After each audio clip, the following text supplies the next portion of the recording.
Hi, this is Donna Lewis again with the Clark County Park District, and today we're going to talk about what to do if you find a bat. Bats are one of my favorite animals. They are the only flying mammal in the world. They are not related to rodents like people think. They're the second largest group of mammals in the world, second to rodents. So they're pretty amazing animals, and they freak a lot of people out, actually, because bats have a different kind of look to them. Sometimes they have really strange faces because some of the times they have ridges in their faces, extra whiskers, bumps, so that they can channel in sound to their ears. Sometimes they have gigantic ears. And so they're not always the cutest animal to some. To me, they're super cute. Now in Ohio, the most common species you'll encounter is the little brown bat and the big brown bat, but not very big. So the big brown bat only has about a foot wingspan, so a 12-inch wingspan, so it's not really that large. So this is my little example of big brown bat, a little thicker than you'd normally see. And normally you're going to see them flying around at night like they're supposed to, swooping for bugs. They catch bugs on the fly, scoop them in their tail, bend up, grab them with their mouth. So they use their tail and the little membranes back here attached between their feet and their tail to catch the insect. Their wing helps them swoop it into and right up to their mouth, and that's just seconds. So they're always chasing moths and beetles, things like that that can really be damaging to crops. So these are really helpful animals. We have about 11 different types of species in Ohio, and they're all meat eaters. So people, no. Your pets, no. They eat insects, so they are bug eaters. So they're not going to go and look for fruit. They're not going to pollinate. They are microbats. So microbats are usually our smaller species, and they are meat eaters. Most of our larger bats are pollinators or fruit eaters, and we don't have fruit bats in Ohio. So the most common bat you're going to see is something like this guy, the big brown bat.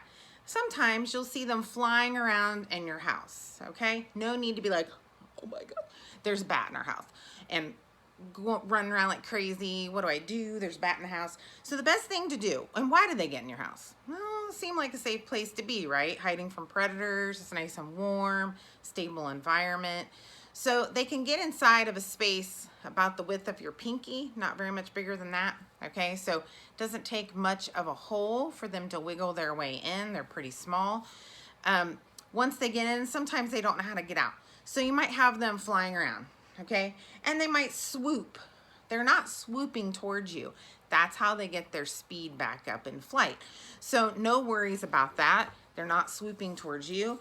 And the best thing to do is, if they get into your house, is to open doors or windows and close off all other openings. So if they're in one room, open the window to that living room or something, close off all other access, keep the lights on, and calm down. That's important. Don't freak out, and watch them leave. Okay, they'll find their way out. All right, so that's the best thing to do. If they're flying around the house, in a building, get them to fly out. If they have landed, and so bats hang upside down. So let's say they've landed on your wall, okay? Or they're on your TV. I've had a call, some guy had one on his TV. A lot of times, you know, they might be hanging outside on the brick. That's fine, just leave them alone. But what if they're hanging on the wall inside? So the best thing to do, you know, wait until, if you can't get them out and they've landed, or you just found them landed and they're on your wall, say it's hanging there. First off, before we get to that, is to wear gloves. Bats can get a preventable infection in their nervous system called rabies. They are not carriers. They will eventually die from that disease.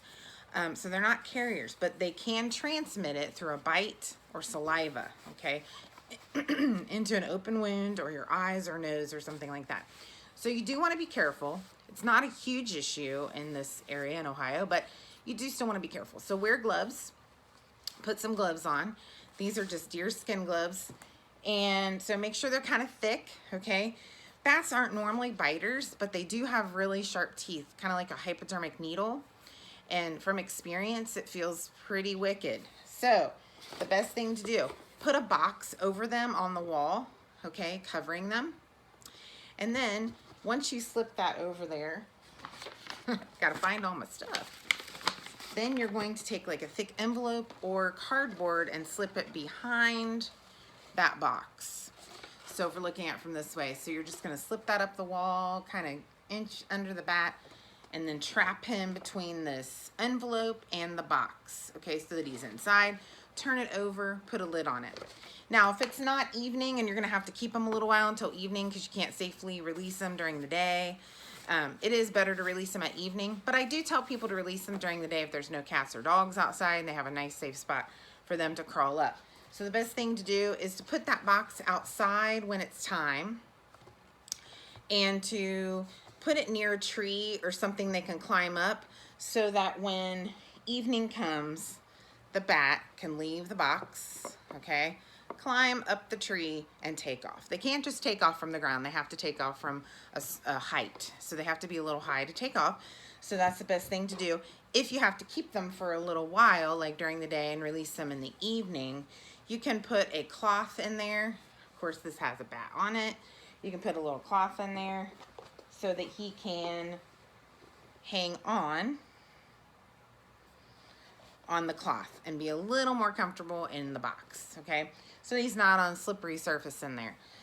Sometimes you can also just use a paper bag. A lot of us don't have these anymore, but you can slip that paper bag underneath them, kind of get them to go in. You know, take your towel, carefully kind of shoo the bat into that bag, okay? And once he's inside, so here's our little bat, he's in the bag. Again, wear gloves. You're going to fold that bag over, okay? And make sure he's at the bottom and staple it or tape it, okay? They are good at escaping. So you want to make sure that you put him in there for a little bit, to get him to calm down, and then release them when it's safe, okay? They're, you know, dusk is a good time.